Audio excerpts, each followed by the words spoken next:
like I live in the US. My platform, 75% of them are based in Nigeria. I come here probably 4 to 5 times a year, but we run a distributed team, right? We Skype and other measures that we could do.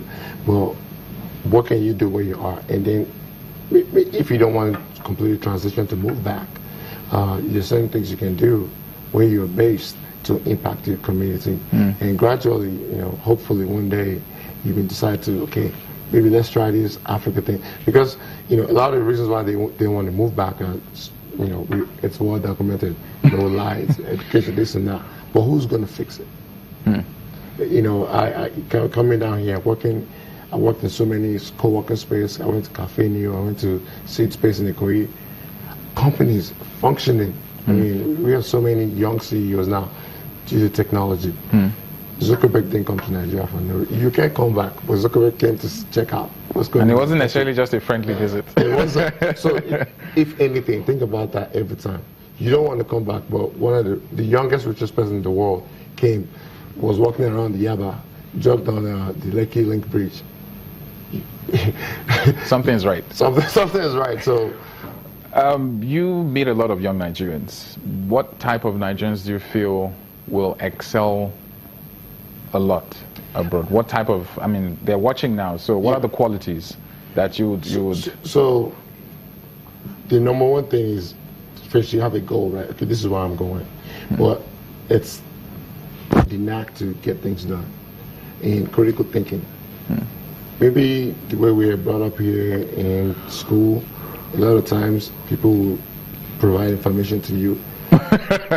Say it the way it is. Okay, say it the way Expo. Not expo or anything, but you get there's a lot of hand holding in my purview here, because I said the other day that there's no such thing as a stupid question, but there's lazy question. So when you're going abroad and you go to universities or you're getting a job, know that and they're paying you, know that they're going to expect a certain level of performance from you, and you have to come up with solutions. Oh, you're not going to keep asking your boss questions or your professors in class. In front of everybody, they'll mess you. So critical thinking, but my whole idea also goes back to impact, because I feel like because our best and brightest, okay, if they're leaving, right, there's a vacuum. But we want the ones that are impact driven, so that wherever they are, they still remember that, oh, let's try to do something back at home. The perceived millionaire, billionaire, there's this eagerness for young Nigerians to want to make it quick. Bill Gates is back on top. You look at Mark Zuckerberg. Bill Gates on number one now, but the essence of all these people, when you look at it, they're not really phased about the money. It's not about the money. It's not about the money. You remember what I keep saying? Impact. But how do you go about setting a goal that, okay, I want to do this, when everything around you is crumbling? Being in the mind's eye of the average Nigerian who did the right thing, worked hard, came out with a degree, but can't get a job. He's frustrated, which is probably why they come to people like you. But he's frustrated, and his aim is, he's been taught that if he does or goes through a certain process, he will be rewarded with a job. So I just wanted to find out from you, do you think that this disruptive nature of the country, and by extent the continent of Africa, it's very disorganized, is actually one of the best things to happen to a young Nigerian, in the sense that everything is not nice? So that brings out the best in you. So I was in South Africa last week for a Global Entrepreneurship Congress, and so I attended some other events. And this venture capitalist, one of the top in South Africa, said Africa is a place with a lot of problems. But a place with a lot of problems, there's a lot of business opportunities. So you think about, okay, so I mentor a lot of young entrepreneurs. I can mention a few, like placement.com.ng, studentvilla.com. No, we'll send you the invoice after this interview for all these people you are mentioning. So they're very, very young people, but they are doing things. What I keep trying to tell people is, it doesn't matter how simple your idea is or how much money you think it will cost. Just even if you just write stuff down on a sheet of paper. You've heard the news, you've seen some of the tech companies based out of Nigeria. I've gotten foreign investments, Yeah. millions of dollars. If there was the same thing, this thing is crumbling, what are we going to do? Nigeria is not good. If there's that mindset, nothing is going to happen.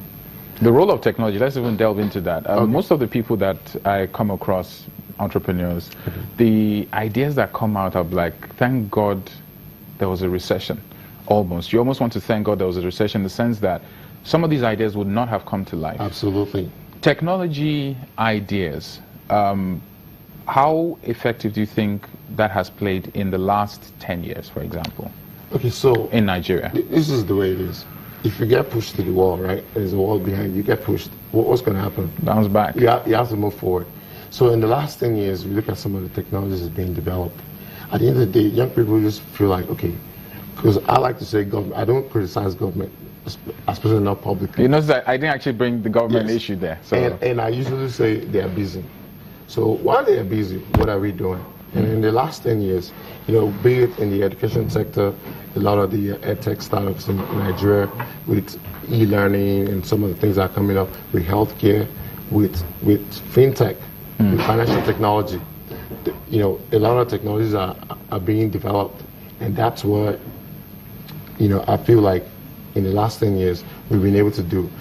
There's still a lot more work to do, because if you look at outside Nigeria and in the advanced countries, they're building technologies to go quicker, faster, better, to do things so that the way they do things normally can go faster, bigger, more and better. efficiently. But for us, we're just trying to fix things that we didn't have. So, and they keep going, but we need to catch them.